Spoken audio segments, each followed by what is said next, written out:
Okay, so are you familiar with Seesaw at all, or? I explored it in my undergrad classes, but I've never used it as a teacher. Okay, so let me start sharing my screen with you. I have Kelsey's class right now already pulled up. So this is basically like the teacher view of Seesaw. And then there's like the three components to it when this pops up. The journal is where all the kids' work goes when it's completed. The activities are what is to be completed or to be assigned. And then like the inbox, this is where like the younger grade levels right now, if I think they used it a couple years ago, they used it as communication with parents. Whenever you have parents linked in, then you can send them messages. You can send messages to the kids through Seesaw. It's kind of like what you do with Google Classroom. So I don't use the inbox really for anything, just because that's not my purpose for it.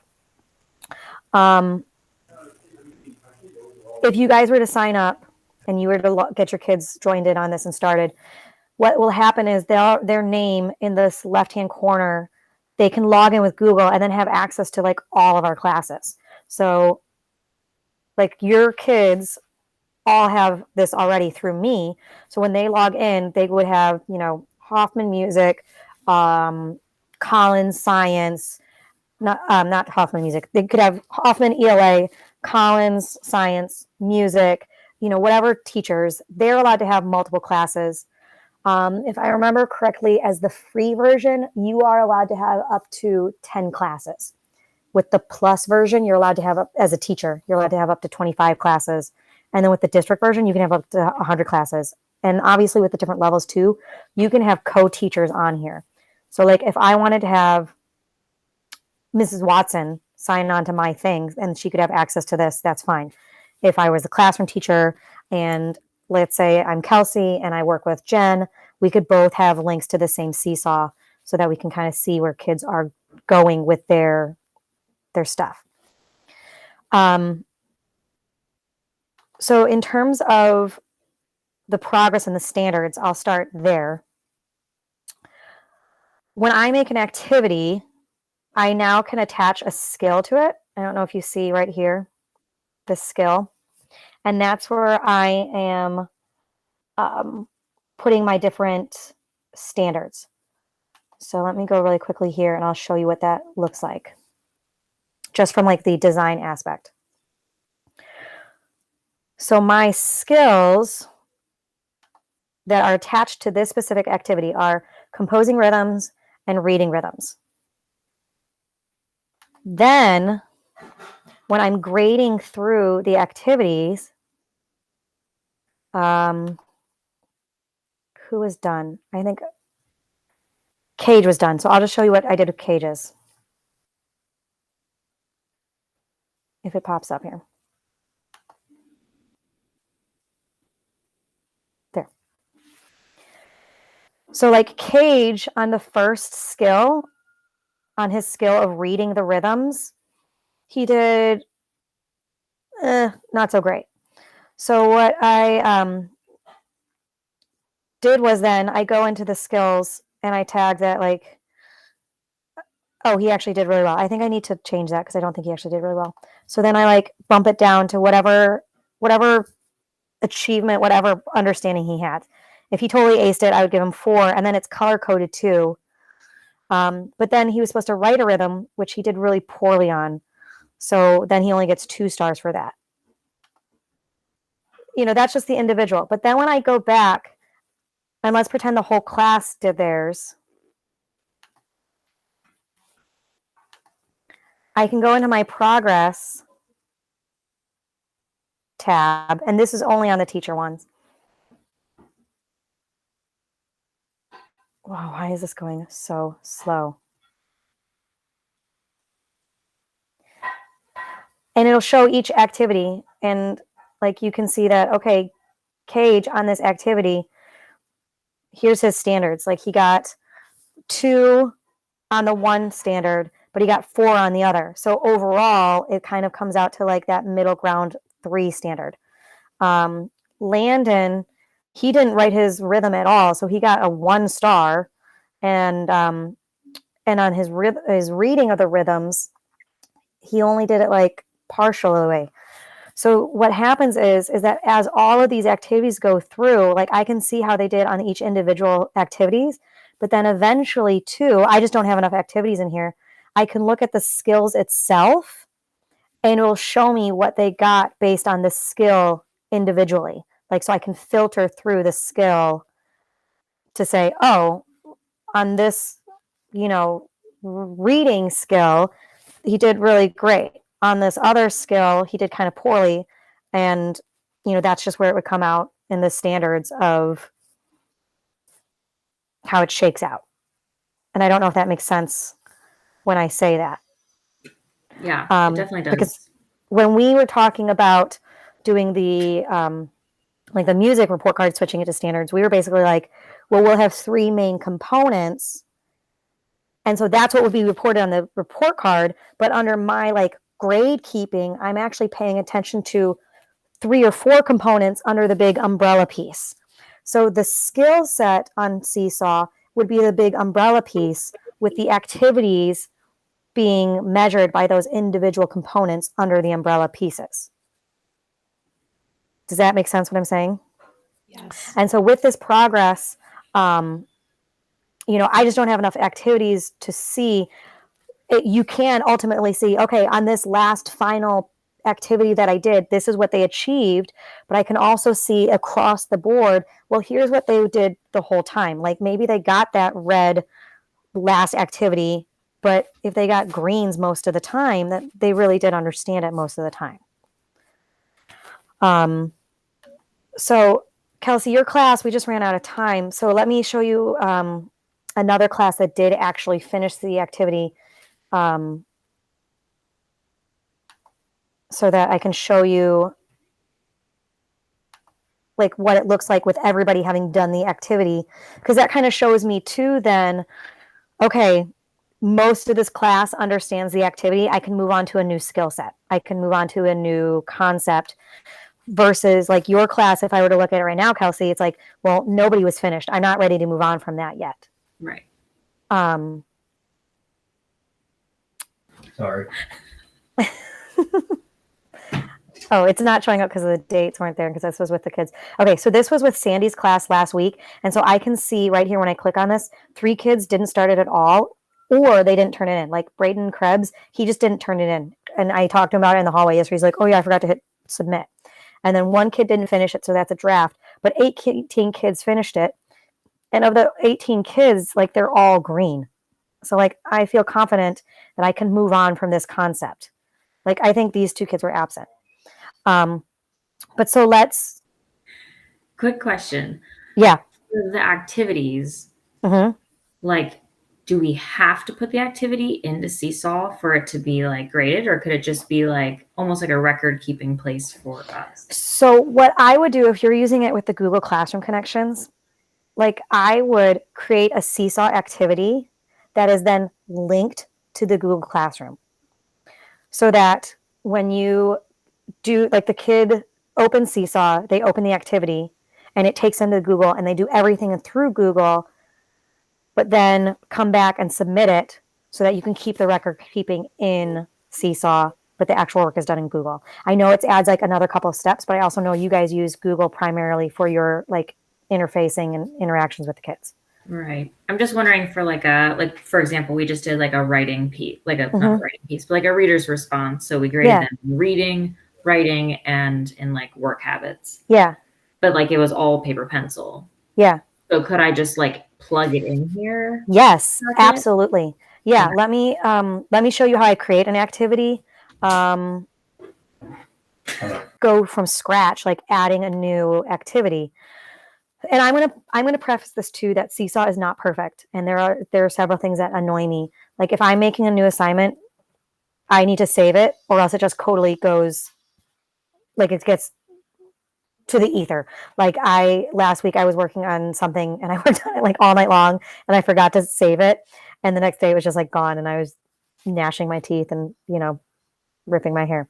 So if I were doing let's say I'm doing that reading response, that book, I'm going to create a new activity. As you get practice in this, so I'll just reading response. I tend to put all my instructions in with like the little icons and everything like that, just to make it almost foolproof. But let's just say, click add to open activity on page 1, answer 2 multiple choice questions about what happened in the book. On page 2, complete a writing response using the label tool about how the reading portion, or what you think will happen next. Let's just do that. What you think will happen next.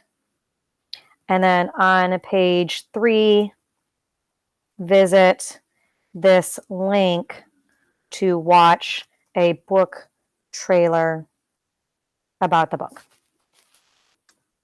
Click, check to submit. Now, again, like I've done this for a while, so that comes out a little bit more quickly.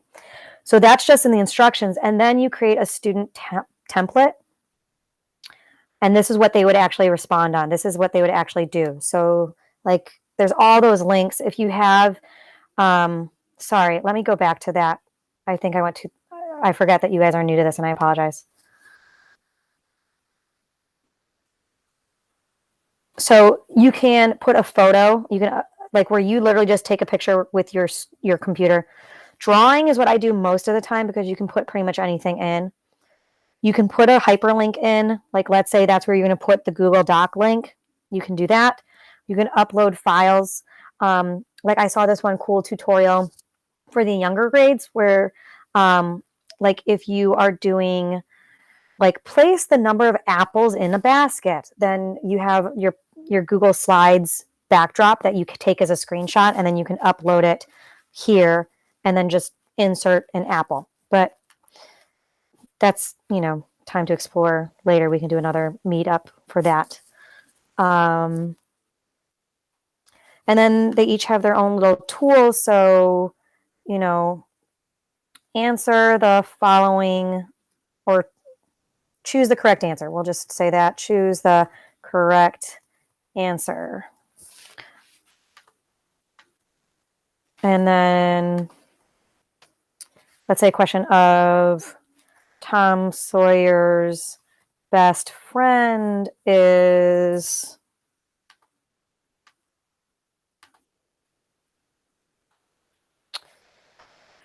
Joe. Huckleberry Finn, 2 N's. Becky, right? That's the girl's name? Am I remembering that right? I don't even think I've ever read Tom Sawyer. I think I was supposed to, and it probably ended up being one of those Spark Notes things in high school. And then they can do that. Now, again, adding multiple pages, that's not on the free version of Seesaw. It's on the Plus. But, you just add all that however you want, click submit, and there's your activity. Where you want to add your skills is down here. And like, these are all my skills that I've connected to my standards. And like, okay, here's my big activity. It's composing a rhythm. Here's the standard that it connects to. And then if I were to look into it more, I see that this would be under my big umbrella category of creating. So, question. Yeah.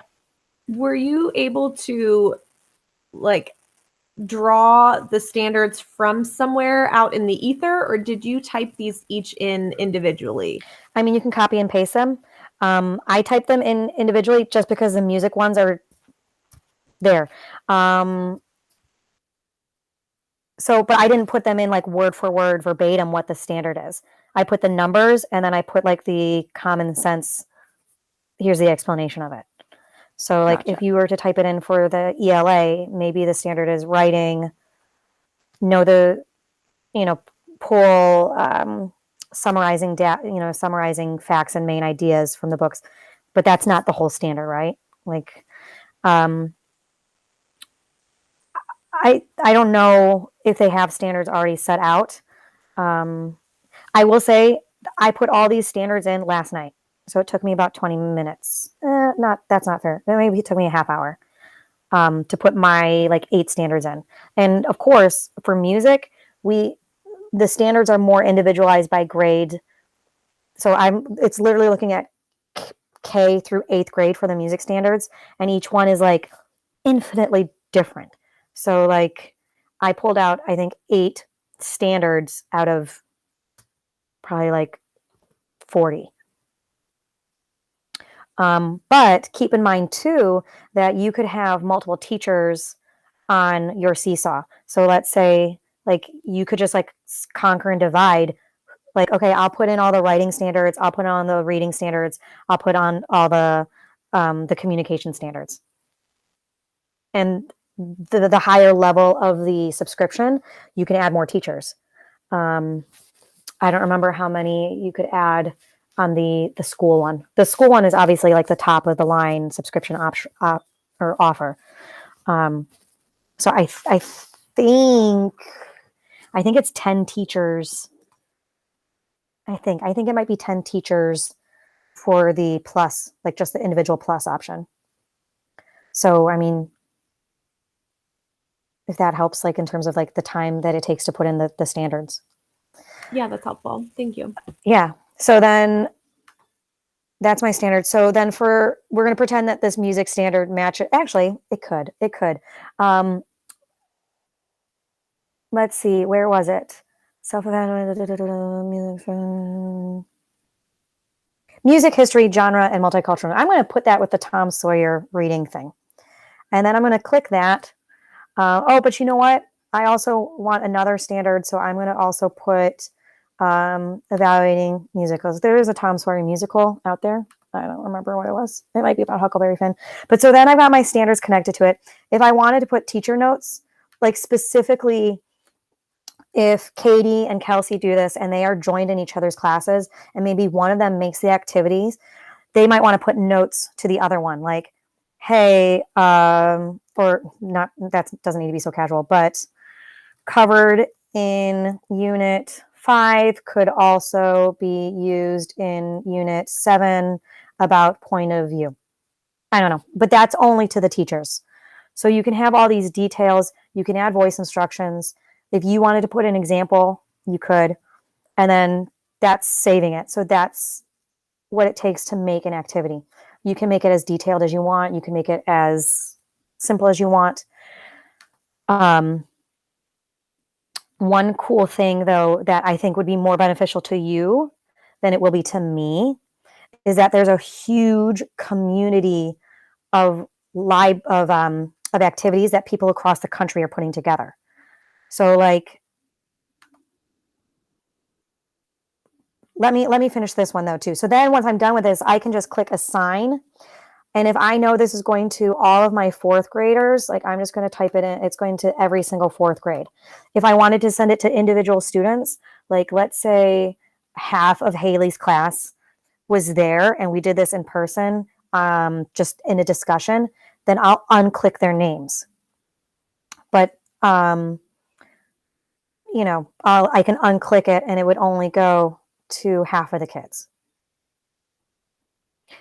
I can also organize it more into folders. Like last year when we did hybrid and we did at home, I had folders that were activities that we were doing only in class and activities that were for when you were at home. And I color coded them so that the kids could see, hey, red, don't do this at home. Green, do this one at home. So then that can change the and then assign it to the classes. Sorry, I'm jumping around now. But that can then help just visualizing it for them and for you when it's supposed to be done. So now me as the teacher, I can see here's all the activities that we've done, but the kids haven't done this one yet. There's 0 responses, 17 need to do it. And when it is done, it will go into their journal. And one of the things that I love about this too is that the parents can connect to this. so they can see what their kids are doing. And so for music, that's really valuable because so many times kids are like, or, you know, even for my own children, they know I'm a music teacher. And I say, hey, what'd you do in music today? I don't know. But like when I do recordings of them and I add it to their journal, then the parents can see what they do in class. Like when we do folk dances in class, I take video of it on my phone, and then I can connect it to their journals. And now the parents are seeing them dancing in class, or they're seeing them do their speeches in class. It's a cool connection piece. So Haley, this is the group that we did last week. So,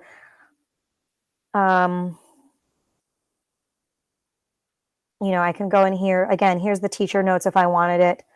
This is where just organization wise, if I wanted to add a comment like, hey, I noticed you didn't do that first sample. Do you want to go back and do it again? Then, you know, we can edit it. There's a lot of features in here, but I don't want to overwhelm you. But I do want to show you really quickly in terms of the activities, like you were asking about how long it takes to put it together. Here's what it would look like for just like the community of Seesaw users.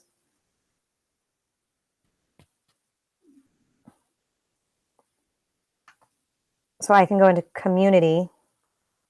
I can put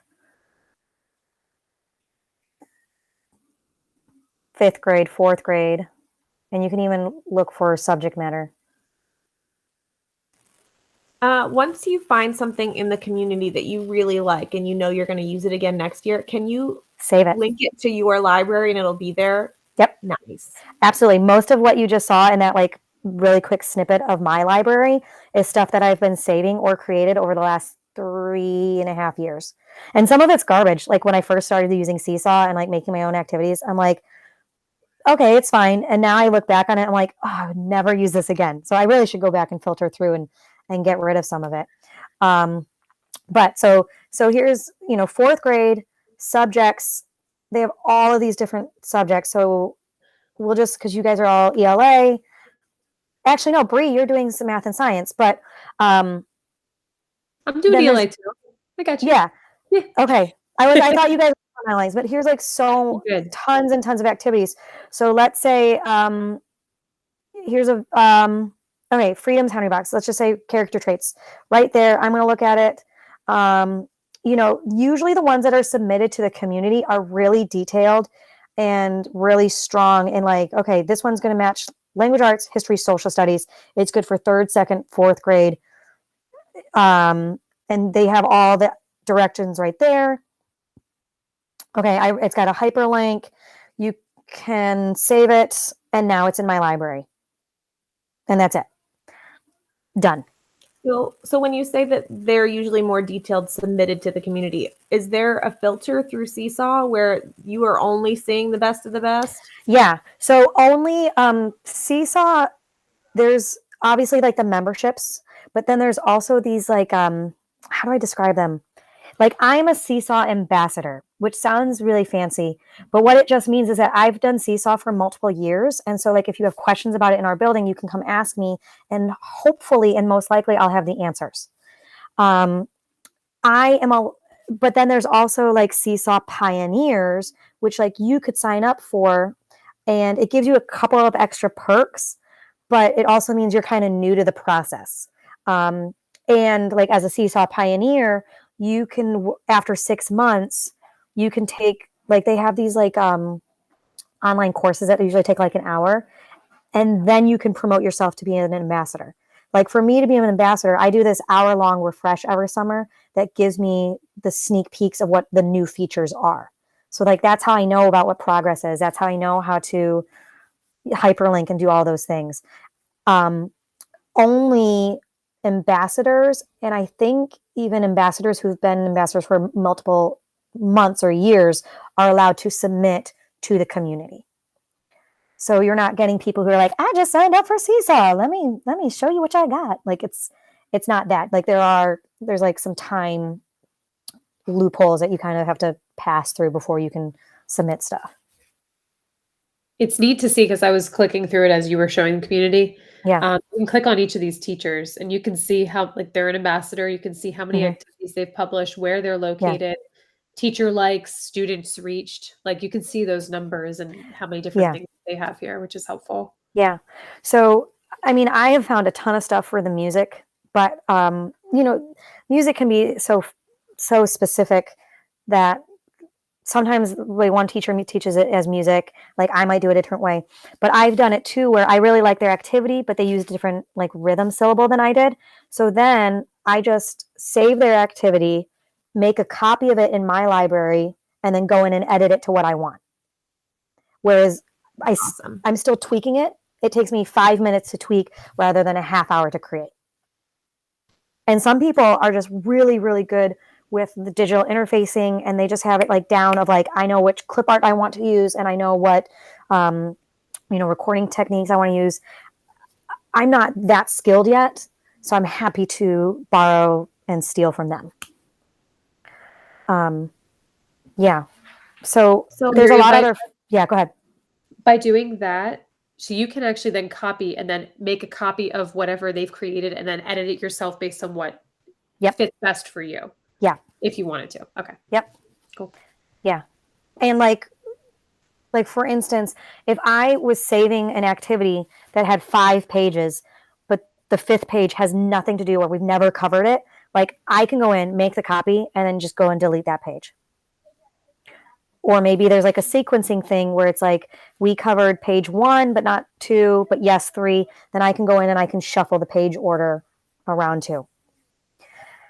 There are a lot of other features too, like when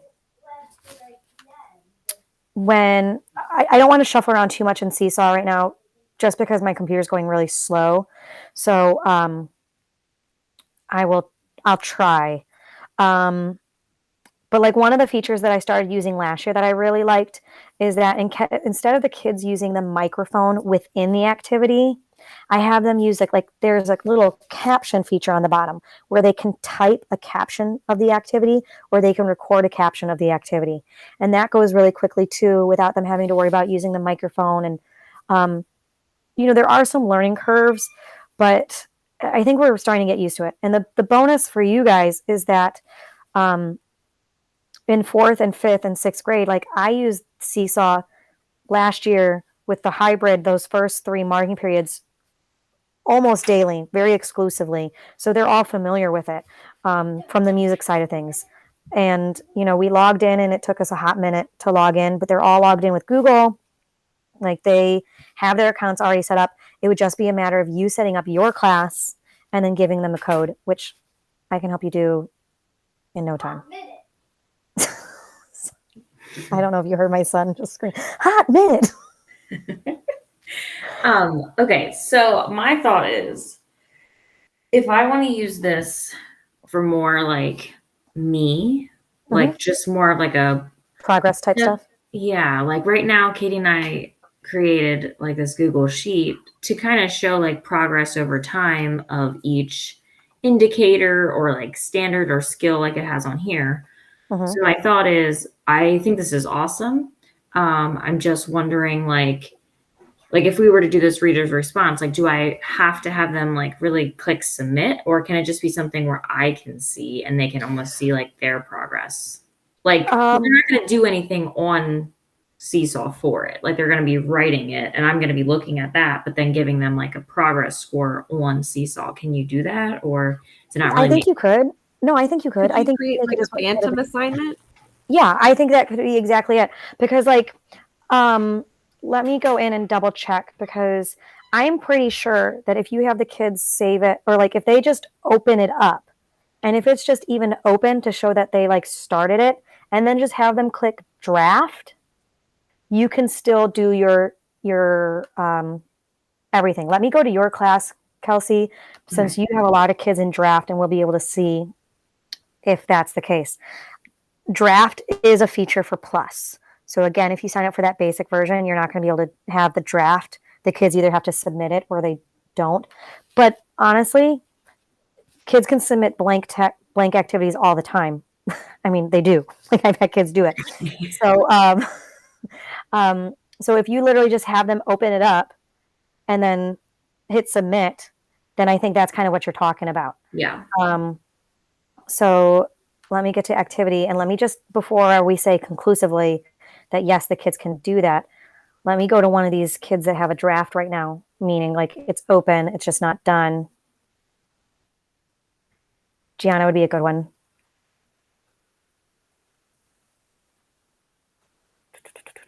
If Ida is really slowing my internet down. It probably also the 20 different tabs I have open is not helping. Okay. So it doesn't look like that. Oh, yes, I can click show draft, and then there's the options right there. So even though she's not done, she has not submitted it, like you can see that it's still a draft, I can go ahead and I can then click this to choose my stars for what it is. Okay, so basically for us to use it as more like record keeping, they would just need to go in and like Open it up. one. Yeah. Okay. Yeah. So open it up, and either, now again, you're going to have the plus option for this. So you're the draft is going to be part of progress. If you're using progress, you're going to be able to use the draft. So if you're going to use it as that skill set thing, then yeah, all they need to do is basically open it up and then either click submit or draft, whether it's done or not. Okay. As a phantom assignment. Yeah. Okay. So I have a question about the stars. Yep. On our report cards, the 4, 3, 2, 1 scale, the 4 would be exceeds expectations, like above and beyond, better than the expectation for that grade level standard. So if I'm giving a lot of kids 3 stars because that's meeting expectations, that's what I'm looking for. How, I guess my question is, do parents see all of these things? No. Is there a way to assign each star like a rubric or some sort of phrase to that star level? Does that make sense? Yeah. So from my understanding, because the kids don't even see the stars. Like they don't even see what they're getting on the stars, because that view that I showed you earlier, where it was like journal, activities, inbox, progress is only on my screen. When the kids log in on theirs, they don't even see that. They only see journal, activities, inbox. So parents only see that as well. Like I've never seen it on my kids' Seesaw when their teachers use it from home too. So I don't think you need to necessarily worry about that. In terms of using it as the rubric, yeah, you can just kind of do what works for you. Like for instance, when I did this rhythm one the other day, I was like, well, if they totally accurately get all the rhythms, then like that would be 100%. They get 4 stars. If they got 1 or 2 wrong, 3 stars. And in my head, I just had that running rubric of what would equal each star. And so, yeah, absolutely. Have that rubric set to yourself of, Haley, like if we're going off of like that 4, 3, 2, 1 from the report card, like my goal would be for them to get 3 stars. So whatever that color is, that's what I'm going to be looking for. It's like a light green maybe or something. Yeah, and that's exactly what it was. If you notice that the 4, like the exceeding things, is a dark green, but it's really only a little bit lighter for the green, meaning it's like it's still good, it's all good, and then it's like that yellow of like, and then hey, what's going on here, red? So I think Seesaw was probably purposeful about those color choices. Okay. All right. I have another question about assignments. Yeah. So last year, for example, I made tons and tons and tons of Google slide sets that have a similar format where there's like maybe some information and then there's a question that they would answer within the slide, embedded in the slide. And I have a bunch of that already created. Yep. Can I upload and embed that such that it makes a copy for each student, similar to how we can currently do through Google Classroom? Yes. So I don't remember the exact address, but I do know that with like, I think I would need to go back through like notes of old Google workshops I've done. I think if you put the address specifically of like blah blah blah blah blah.com/copy, I think that's the pathway to make individual copies for each student. So what I would do then is I would add activity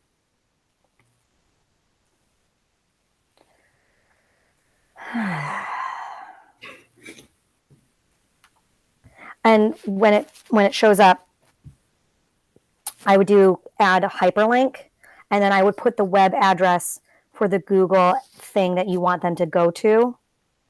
So Google Connect, instructions.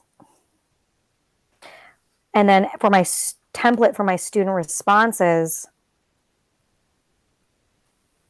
I would put it in the link.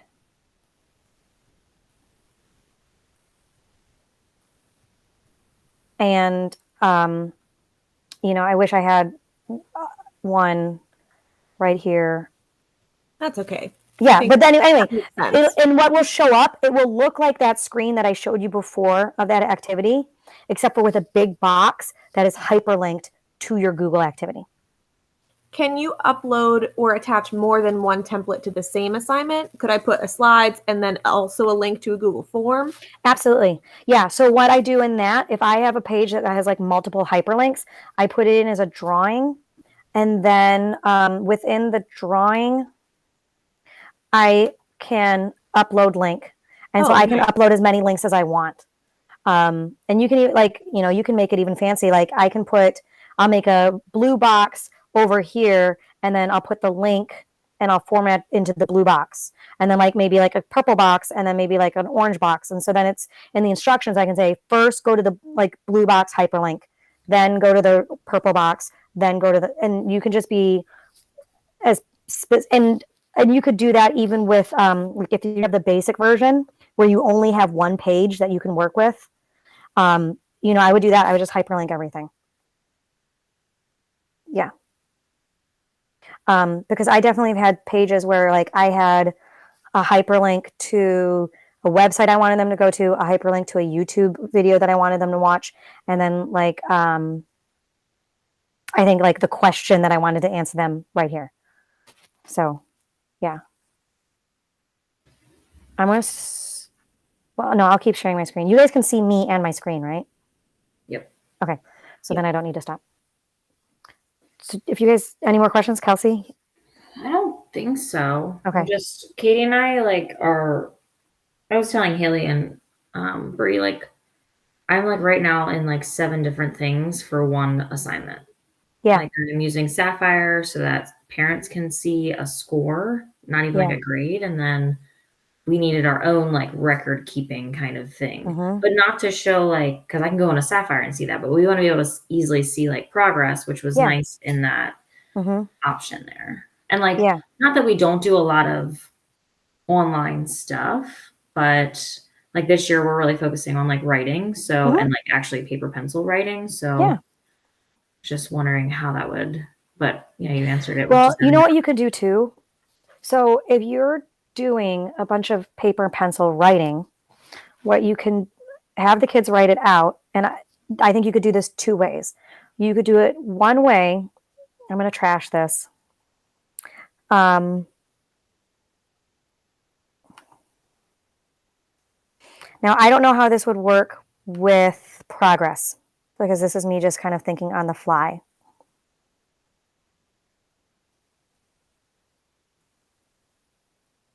Okay, when it gets there. So at the main option, remember that plus sign where I added the activity? You can click that, and then you can actually do post student work. So if you have kids who are doing their writing, then you can just take a picture of their writing assignment, and you can link it to their journal that way. So then it's still captured digitally. But my only question that I don't know is if you can attach a progress to that. Gotcha. But option 2 would be having the assignment, and then they open the assignment and they take a picture, just in front of their Chrome, they just take a picture with their Chromebook and then submit that, because they can take a picture that way. Okay. So again, it's it's doing a couple things at once. I know I hear you about you feel like you're using 7 different things to get one assignment assessed. Right. But let's explore that a little bit and see if I add student work. That looks like it would only be. So if I do post-student work. We'll just take a picture of my journal or my planner.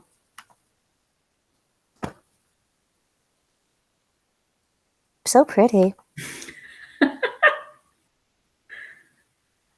Okay, I'm going to put it as my sample student.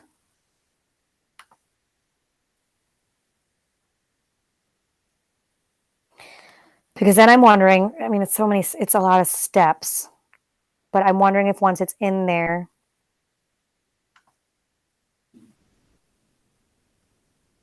no,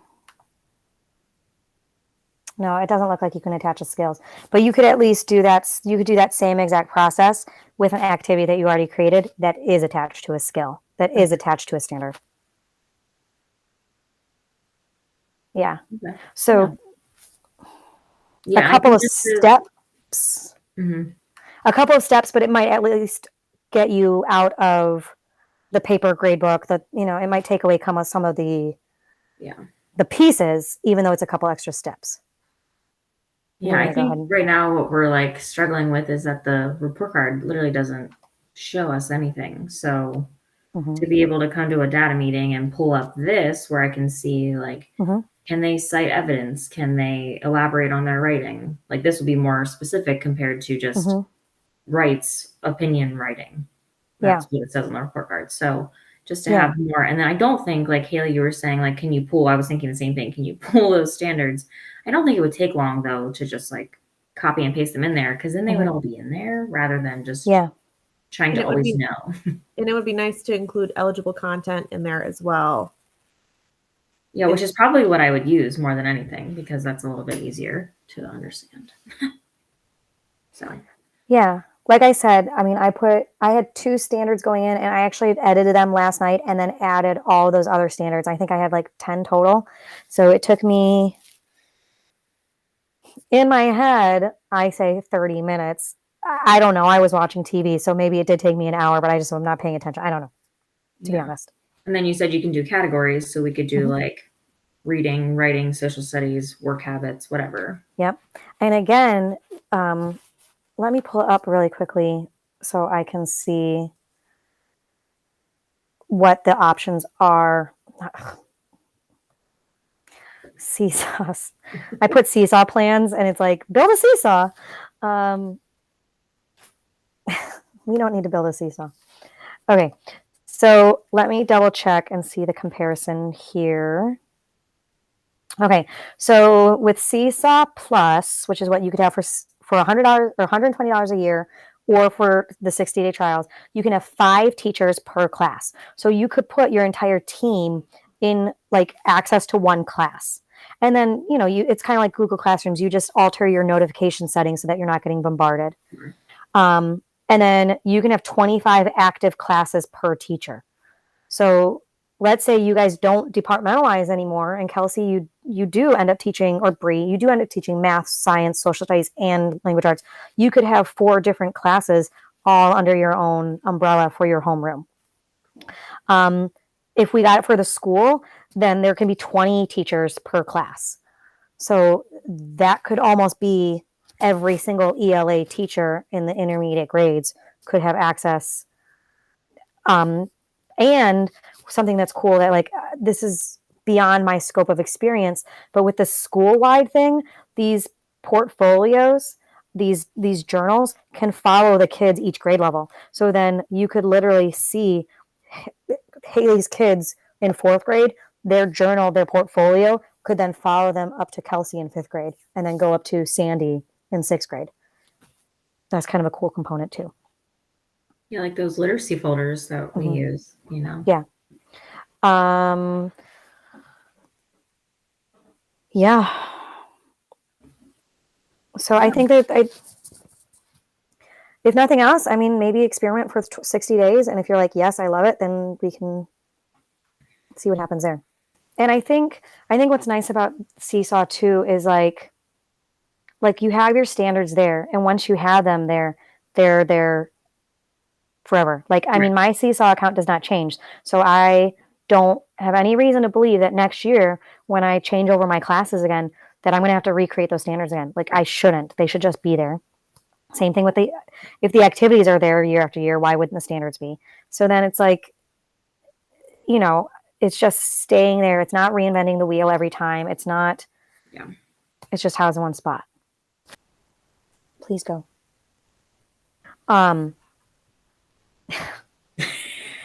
Kids, am I right? Well, no, I'll explain what he looks like.